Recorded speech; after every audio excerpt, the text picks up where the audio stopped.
অনেক বছর পর ছোটবেলার স্মৃতিগুলো মনে পড়ে গেল।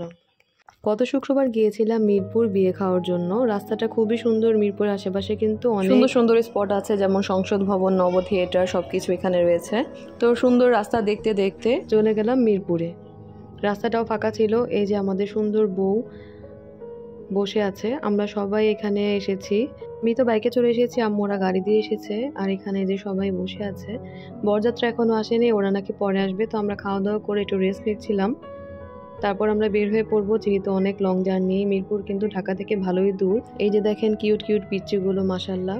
তো মিরপুরে যেহেতু এসেছি, এখন যাওয়ার সময় শ্যামলী ওয়ান্ডারল্যান্ড চোখে পড়লো, ডিএনসিসি। তো সবাই মিলে প্ল্যান করলাম এই পার্কে যাব।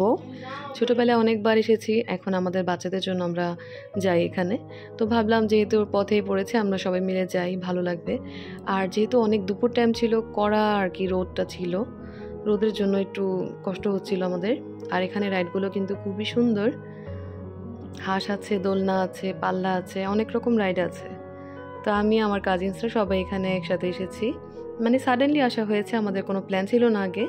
তো যাই হোক, সাডেনলি আসলে কিন্তু সব কিছু বেশি মজার হয়।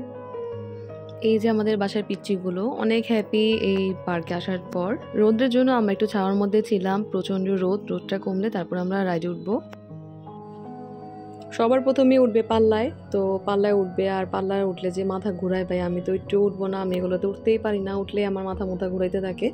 তো আমি ভালো থাকার জন্য এগুলোতে উঠি না। এখানে কিন্তু একটা দোলনা আছে, দেখেন, এটা কিন্তু 4-5 জন মিলে দুলছে। আর এখানে যে জাম্পিং জ্যাক্সে উঠেছে আমাদের পিচিগুলো সব, ওরা অনেক এনজয় করছে। ওরা তো নামতেই চাচ্ছে না জাম্পিং জ্যাক্স থেকে। এদিকে অনেক সুন্দর করে আর্টিফিশিয়াল ভাবে একটা পাহাড় বানানো আছে। এই পাহাড়ে সবাই উঠে ছবি তুলে, আর পাহাড়ের নিচ দিয়ে ট্রেন যায়। ট্রেনের মধ্যে কিন্তু আবার ভূতও আছে। এগুলো শুনলেও এখন ফানি লাগে, অথচ আগে কি ভয় পেতাম। আর এখানে দেখেন এই রাইডগুলো নতুন, এগুলো আগে ছিল না। এই রাইডের নামটা আমি জানি না। নরসিংদী ড্রিম হলিডে পার্কে যখন গিয়েছিলাম, এরকম অনেক রাইড ছিল, আরব কিন্তু তখনও সেটাতে উঠেছে। আর এতে দেখেন ঝালমুড়ির মতো এদিক থেকে ওদিক শুধু ঝাঁকানাকা করছে। এখানের বাম্পার কারগুলো কিন্তু অনেক আকর্ষণীয়। বাচ্চাদের পাশাপাশি আমার ছোট ভাইয়েরা উঠেছে এখানে।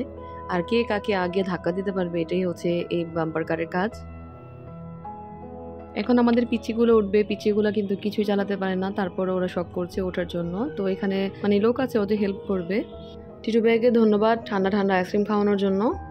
আর এখন আমার ছেলে ঘোড়ায় উঠবে। ঘোড়ায় উঠতে পারে নাই, ও অন্য রাইডে ছিল। এখন দেখে সবাই ঘোড়ায় উঠে ফেলছে, তো ওর কান্নাকাটি করছিল, এজন্য ওকে একাই উঠালাম। আর এদিকে আরাফ আর তাসফা এই চড়ক গাছে উঠবে। আমাদের এই দুই পিচির অনেক সাহস, তো কোনো পিচি কিন্তু এই রাইডে উঠে নাই, আমাদের এই দুই পিচি উঠলো। তারপর সবার শেষে এই যে বাইকিং বোর্ড, এটাতে উঠলাম। তো এটাতে উঠে আমার অবস্থা প্রচণ্ড খারাপ হয়ে গিয়েছিল। তো আমি উঠতে চাইনি, জোরপূর্বক আমাকে উঠাইছে। তো যাই হোক, তারপরও অনেক মজা হয়েছিল। তো আজকের ভিডিও এ পর্যন্ত, সবাই ভালো থাকবেন।